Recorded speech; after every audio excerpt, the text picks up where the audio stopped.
VK Mishra present. हमारे channel पे बने रहने के लिए हमारे चैनल को लाल बटन दबा करके सब्सक्राइब करें और साथ में बेल आइकन घंटी दबाएं। जय श्री राधे कृष्ण। आप सभी का हमारे YouTube चैनल पे बहुत बहुत स्वागत है। आइए आज सुनते हैं ऋषि पंचमी व्रत की कथा। ऋषि पंचमी का व्रत यह हर वर्ष भाद्रपद माह के शुक्ल पक्ष पंचमी तिथि के दिन ऋषि पंचमी का व्रत किया जाता है। इस व्रत में सप्त ऋषियों का पूजन किया जाता है। जो विभक्त सच्ची श्रद्धा के साथ इस दिन व्रत रख करके सप्त ऋषियों का पूजन करते हैं, उनके सभी पाप और ताप नष्ट हो जाते हैं। हिंदू धर्म में बहुत सारे व्रत और त्योहार हैं, जिनका कि हर व्रत का अपना अपना विशेष महत्व माना गया है और हिंदू धर्म में कोई न कोई व्रत आते जाते ही रहते हैं। और इसी व्रत में से ऋषि पंचमी का व्रत, जिसमें सप्त ऋषियों का पूजन किया जाता है, यह व्रत विशेष करके इस व्रत को महिलाएं इस व्रत को रखती हैं, जिससे कि मासिक धर्म के दौरान कुछ कार्य उनसे ऐसे हो जाते हैं जिनके की प्रायश्चित के लिए इस व्रत को करने से उनके सभी पाप और ताप नष्ट हो जाते हैं। ऋषि पंचमी का व्रत इस बार 11 सितंबर 2021 दिन शनिवार को किया जा रहा है। पंचमी तिथि प्रारंभ समय 10 सितंबर 2021 दिन शुक्रवार रात्रि 9:59 और पंचमी तिथि की समाप्ति होगी 11 सितंबर 2021 दिन शनिवार को शाम 7:38 पे।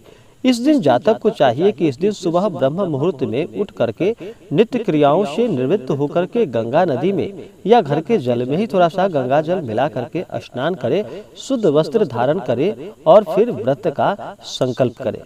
शनिवार का दिन है तो इस दिन अगर पीपल के वृक्ष में गुड़ तथा तिल मिश्रित जल डालते हैं तो यह अनंत गुना पुण्य फलदायक होता है।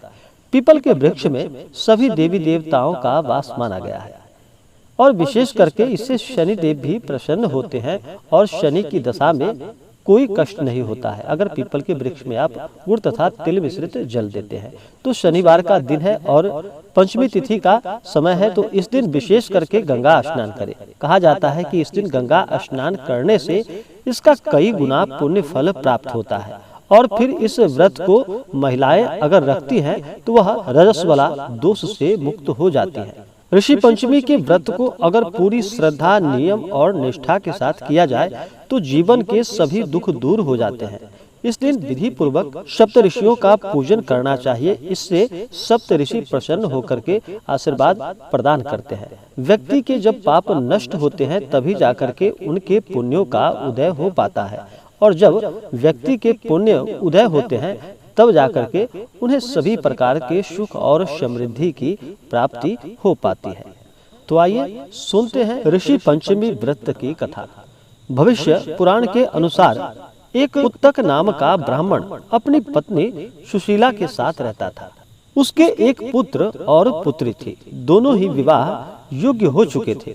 पुत्री का विवाह उत्तक ब्राह्मण ने सुयोग्य वर के साथ कर दिया, लेकिन कुछ ही दिनों के बाद उसके पति की अकाल मृत्यु हो गई। इसके बाद उसकी पुत्री मायके वापस फिर से आ गई। एक दिन की बात है कि विधवा पुत्री अकेले ही एक शिला पर सो रही थी। तभी उसकी माँ ने देखा कि पुत्री के शरीर पर कीड़े उत्पन्न हो रहे हैं। अपनी पुत्री का ऐसा हाल देखकर वह ब्राह्मणी बड़ी व्यथित हो गई और व्यथित होकर के वह अपनी पुत्री को फिर अपने पति उत्तक के पास लेकर आई और बेटी की हालत दिखाते हुए बोली कि हे प्राणनाथ, मेरी साध्वी बेटी की ये गति कैसे हुई है? आप कृपा करके यह बतलाने की कृपा करें। और जब उस ब्राह्मण ने ध्यान लगाया तो ध्यान लगाकर देखने के बाद बोला कि इसके पूर्व जन्म में इसकी पुत्री ब्राह्मण की पुत्री, लेकिन रजस्वला यानी कि महामारी मासिक धर्म के दौरान उसने पूजा पाठ के बर्तन को छू लिए थे और इस पाप से मुक्ति के लिए ऋषि पंचमी का व्रत भी नहीं किया था और इस दिन गंगा स्नान भी नहीं किया था। इसी वजह से उसे इस जन्म में उसके शरीर पर कीड़े पड़े हैं। फिर पिता के बताए अनुसार फिर पुत्री ने इस जन्म में इन कष्टों के निवारण के लिए और इस कष्ट से मुक्ति पाने के लिए ऋषि पंचमी का पूरे विधि विधान के साथ व्रत किया और फिर इस व्रत के प्रभाव से उसकी पुत्री को अगले जन्म में जाकर के अटल सौभाग्य की प्राप्ति हुई। इस दिन सप्त ऋषियों के नाम से पूजन करना चाहिए और इस दिन सप्त ऋषियों के नाम से 7 दीपक जला करके उन्हें नैवेद्य आदि का भोग लगा करके दिन भर व्रत उपवास रहते हुए उनका स्मरण करना चाहिए, पूजन करना चाहिए। इससे पुण्य फलों की प्राप्ति होती है।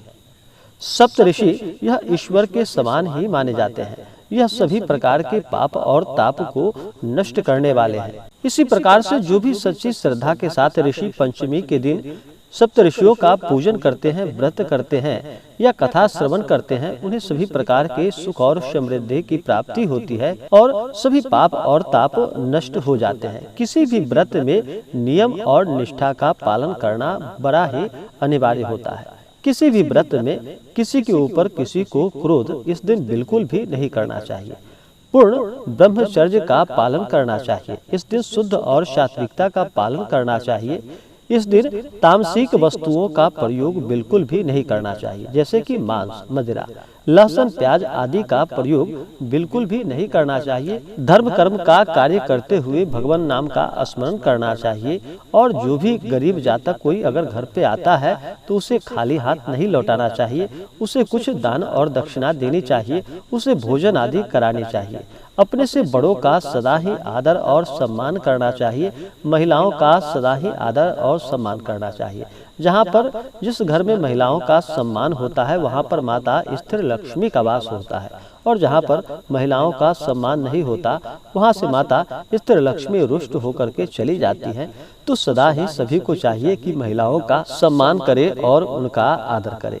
इससे भगवान भी प्रसन्न होते हैं और माता लक्ष्मी प्रसन्न होकर के आशीर्वाद प्रदान करती है।